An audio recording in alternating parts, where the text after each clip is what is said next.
Awadh Ojha ji, BBC में आपका स्वागत है जी। मेरा पहला सवाल है कि आप तो यूपीएससी के बच्चों को कोचिंग देते थे, अब आपकी गाड़ी ये राजनीति की पाठशाला की तरफ क्यों मुड़ गई?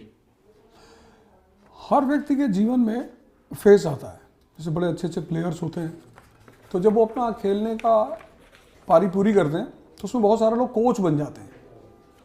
कई सारे प्लेयर्स रहे, फुटबॉल में रहे, क्रिकेट में रहे, ऐसे रहे। पिछले 25 साल से मैं कोचिंग की फील्ड में हूँ और मैंने स्टूडेंटों की समस्याएं देखी, शिक्षा की समस्या देखी। जो सबसे बड़ी चीज़ मैंने देखी कि हमारे जो बच्चे हैं तैयारी करने के लिए आते हैं, उनको पता ही नहीं है कि जीवन में एजुकेशन का रोल क्या है। जैसे 3 इडियट आई थी ना, तो चतुर्लिंगम इतना पढ़े लिखे होने के बाद भी परेशान है। तो मुझे लगा कि नहीं यार, शिक्षा के फील्ड में काम करना है, स्कूल खोलने का वैसे भी मेरा इरादा है। और सबसे ज़्यादा आप अपने उद्देश्य को अगर पूरा कर सकते हैं वो तब कर सकते हैं जब आप एक विचारधारा, एक पार्टी और सरकार में है। ये मेन उद्देश्य था राजनीति की तरफ आने का। तो आपकी विचारधारा क्या है? मेरी विचारधारा ये है कि हमारा समाज, रोमन्स, ग्रीक्स, चाइनीज, इजिप्शियंस, अगर हम इन सारे सिविलाइजेशन को पढ़ें तो हम एक ऐसे ऐसे नाम पाएंगे, जैसे हम नाम पाएंगे कन्फ्यूशियस, डायनोसियस। मतलब जिस वक्त अलेक्जेंडर ग्रीस से निकलता है उस वक्त वहाँ पे एक आदमी है डायनोसियस, वहाँ पे एक सूफी लेडी है डेल्फी, जर्मनी ने उसी के नाम पे सैटेलाइट लॉन्च की थी। तो मैंने देखा कि शिक्षा, मेरी विचारधारा का सारा सेंटर है शिक्षा। क्योंकि मेरा मानना ये है कि अगर एजुकेशन हम सही कर ले गए, मतलब अच्छी कर ले गए, तो बाकी किसी समस्या पे बहुत ज़्यादा विचार करने की जरूरत नहीं पड़ेगी। तो इसके लिए आपने आपको ही क्यों चुना, जबकि आप तो बीजेपी और कांग्रेस दोनों से टिकट मांग रहे थे? आपका क्या दावा है कि बसपा ने तो आपको टिकट दे ही दिया था, फिर आप दिल्ली क्यों आ गए? आप तो बेहतर उत्तर प्रदेश में ही रहते जहाँ बड़ी पार्टियाँ हैं। देखिए, आप डेमोक्रेसी में रहते हैं, डेमोक्रेसी को अच्छी तरह समझते हैं। एक होता है ना कि आपका चयन, आप चूज जब करते हैं, कोई आदमी आपको जब सम्मान दे रहा है, इज्जत दे रहा है, बुला रहा है, सहयोगी बना रहा है कि आप शिक्षा पे काम करेंगे जी, तो आप हमारे साथ सहयोगी बनिए हमारे। तो जब वो अपनी तरफ से कह रहा है आप हमारे सहयोगी बनिए, तो आप उधर नहीं जाएंगे। तो आम आदमी पार्टी ने कहा कि आप अगर हमारे सहयोगी बनेंगे तो हमें बड़ा अच्छा लगेगा, ज्वाइन कर लिया। तो आपकी पार्टी के जो शिक्षा मंत्री थे वो तो शराब घोटाले के आरोप में जेल में रहे हैं, और मुख्यमंत्री, पूर्व मुख्यमंत्री अरविंद केजरीवाल भी रहे हैं, और ये आप ही के शब्द हैं, आपने ही अपने वीडियो में बोला था कि ये लोग जेल गए हैं। तो अचानक से आपने शायद मेरा पूरा वीडियो सुना? जी, आपने उसमें बोला था, 3-4 जगह जिक्र किया था कि ये शराब घोटाला हुआ और ये सब ईमानदार पार्टी थी। तो क्या आपका हृदय परिवर्तन हो गया है? मैंने कहा ना, आपने मेरा पूरा वीडियो नहीं सुना।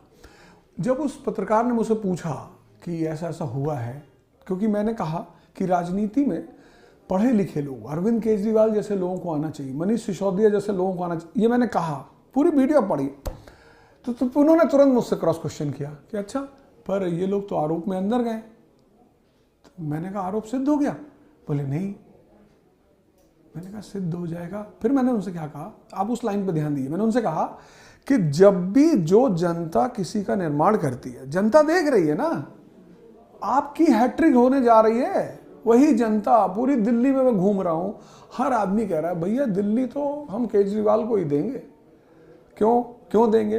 मैं 3 दिन से स्कूलों में जा रहा हूं, सरकारी स्कूल के बच्चे इंग्लिश बोल रहे हैं, सरकारी स्कूल के बच्चे क्वेश्चन कर रहे हैं, डिस्कशन कर रहे हैं, डिबेट कर रहे हैं। तो अब जनता निर्णय करेगी या विपक्ष पार्टियां निर्णय करेगी?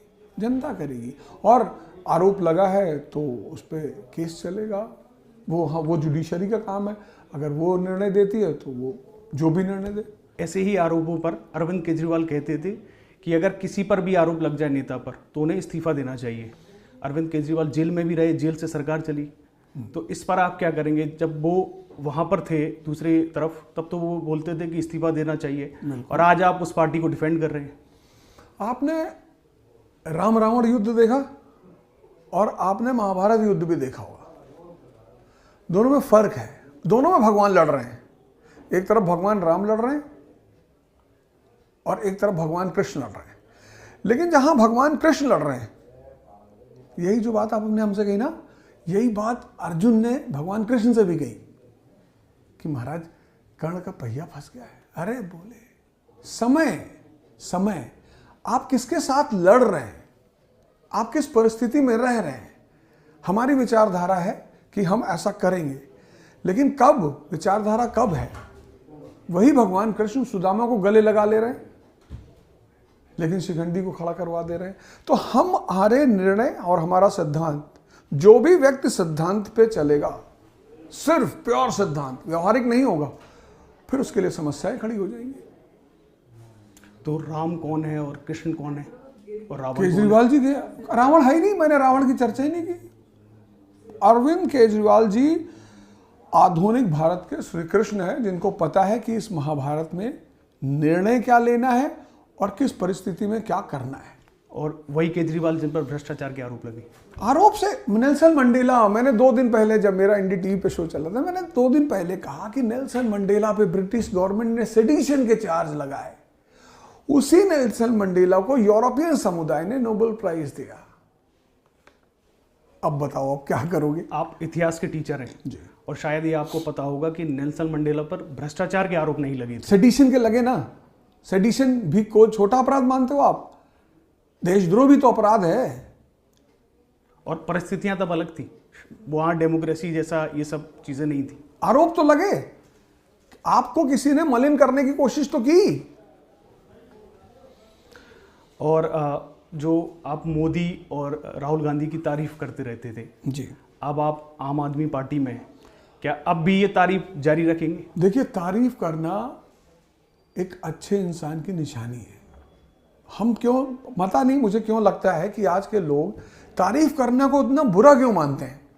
आपकी शादी हो गई मान लीजिए, तो फिर उसके बाद सारी दुनिया की जो स्त्रियां हैं, पुरुष हैं, वो आपके लिए बुरे हो गए। तारीफ एक पॉजिटिव माइंडसेट का काम है। हमारा राजनीति में, पॉलिटिक्स में, डेमोक्रेसी में किसी से दुश्मनी थोड़ी है। किसी को कोई अच्छा लगा, कोई बात अच्छी लगी, आप उसकी तारीफ करोगे। ब्रायन लारा ने जब दोबारा 400 रन मारा तो सचिन ने अप्रिशिएट किया।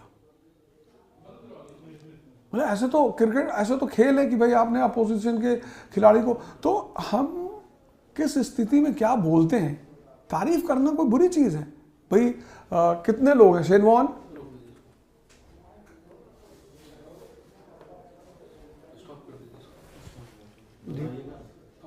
आपको मैंने बोला था ना कि हाँ, मतलब उल्टा सीधा सवाल नहीं करने चाहिए। नहीं, ये तो वेरी नॉर्मल। सर तो बोलेंगे आप स्टॉप कर दें। नहीं, एक बार हम सर से सवाल ही पूछ रहे हैं, इसमें ऐसा कुछ सर, इट्स वेरी नॉर्मल। हमने ऐसा कोई सर ऑब्जेक्शनेबल सवाल पूछा आपसे, मैं आपसे इतना पूछना चाहता हूँ। नहीं, हम कैमरा भी विल करेंगे, लेकिन हम सर से पूछना, सर हमने कोई ऑब्जेक्शनल सवाल पूछा? ना भैया देखो, मैं बता दूं, जी, पार्टी लाइन डिसाइड करेगी। ये तो ये लोग डिसाइड करेंगे कि वो